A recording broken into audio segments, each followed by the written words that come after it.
In the heart of a bustling city, where skyscrapers pierced the clouds and neon lights painted the night, there was a forgotten corner, a narrow alley tucked between a diner and a pawn shop. The alley was a patchwork of cardboard boxes, tattered tarps, and the faint hum of lives overlooked. Here, 16-year-old Lila called home. Lila had been on the streets for nearly 2 years, ever since her mother's illness claimed the last of their savings and the landlord's patience. She'd learned to navigate the city's rhythm, the best times to scavenge for food behind restaurants, the safest spots to sleep, and the kindest strangers who might spare $1 or a smile. Her possessions were few: a worn backpack, a cracked water bottle, a notebook filled with half-written poems, and a single, faded blanket her mother had sewn for her when she was a child. The blanket was her treasure, its soft blue fabric embroidered with tiny stars, a reminder of nights spent dreaming under a roof. Winter had crept into the city, its icy fingers curling around every corner. That evening, the wind howled through the alley, rattling the makeshift shelters. Lila huddled beneath her blanket, her thin jacket doing little to fend off the cold. Her breath fogged in the air, and her fingers trembled as she clutched the fabric closer. She was hungry, her stomach a hollow ache, but she'd grown used to that. What she couldn't ignore was the chill that seemed to seep into her bones. As she sat, trying to summon warmth by rubbing her hands together, a faint whimper broke through the wind's wail. Lila froze, her eyes scanning the dim alley. The sound came again, soft and desperate, from behind a pile of discarded crates. Curiosity tugged at her, overriding her instinct to stay hidden. She rose, wrapping the blanket around her shoulders, and tiptoed toward the noise. There, curled against the crates, was a dog. It was small, its fur matted and streaked with dirt, its body shivering violently. Its eyes, wide and golden, met hers with a mixture of fear and hope. Lila's heart clenched. She'd seen stray animals before, cats slinking through shadows, dogs scavenging in packs, but this one was different. It looked so fragile, so alone, as if the world had forgotten it entirely. "Hey there," Lila whispered, crouching slowly to avoid startling it. The dog whimpered again, its tail giving a weak twitch. She noticed its thin frame, the way its ribs pressed against its skin. It was starving, just like her. Lila hesitated. She had nothing to offer, no food, no warmth beyond what little she clung to herself. But as the dog shivered, its eyes never leaving hers, something stirred within her. She thought of her mother, who'd always said, "Kindness costs nothing, but it gives everything." Those words had guided Lila through the darkest days, a beacon when despair threatened to swallow her. She glanced at the blanket draped over her shoulders. It was her only shield against the cold, her last tie to a life that once felt whole. Giving it up meant surrendering her own comfort, maybe even her survival. But the dog's trembling was a mirror of her own, a shared suffering that transcended words. With a deep breath, Lila slipped the blanket off her shoulders. The wind bit at her instantly, but she ignored it, folding the blanket carefully and laying it over the dog. She tucked it around its small body, ensuring every inch was covered. The dog stilled, its eyes softening as warmth enveloped it. It let out a soft sigh, nuzzling into the fabric. "There you go," Lila murmured, her voice catching. "You're okay now." She sat beside the dog, her back against the crates, and pulled her knees to her chest. The cold was relentless, but watching the dog's shivers ease brought a strange warmth to her heart. She didn't know how long she stayed there, whispering to the dog about stars and poems and dreams she'd almost forgotten. Eventually, its breathing steadied, and it fell asleep, cocooned in her blanket. Lila's own eyelids grew heavy, but she fought sleep, knowing the dangers of dozing in such cold. She leaned her head back, staring at the sliver of sky visible above the alley. Mom, she whispered, I hope I did the right thing. Morning broke with a pale, reluctant sun. Lila stirred, her body stiff and aching. The dog was still there, curled in her blanket, its golden eyes blinking awake. It looked stronger, its tail wagging faintly as it nudged her hand. Hey, little one, Lila said, managing a smile despite the numbness in her fingers. She reached out, stroking its head. Guess we're both still here. She stood, her legs wobbly, and glanced at the blanket. It was hers, but she couldn't bring herself to take it back. The dog needed it more. Keep it, she told it, as if it could understand. I'll figure something out. Lila gathered her backpack and started her daily trek through the city. The dog followed, its steps tentative but determined. She didn't shoo it away, its presence was a quiet comfort, a reminder that she wasn't entirely alone. The day was a blur of familiar struggles, searching for food, dodging the glares of shopkeepers, and avoiding the rougher corners of the city. By noon, she'd found half a sandwich in a diner's trash and split it with the dog, whom she'd started calling Star for the way its eyes seemed to shine. Star ate eagerly, its tail wagging like a metronome. As evening fell, Lila returned to the alley, Star at her heels.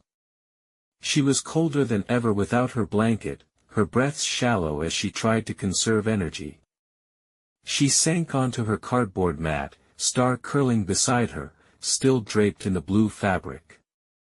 Its warmth pressed against her side, a small gift in return for her sacrifice.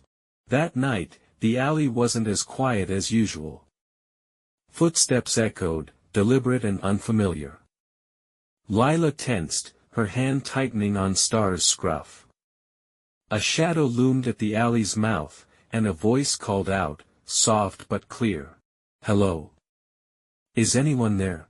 Lila's instincts screamed to stay silent, but something in the voice, gentle, unguarded, made her pause.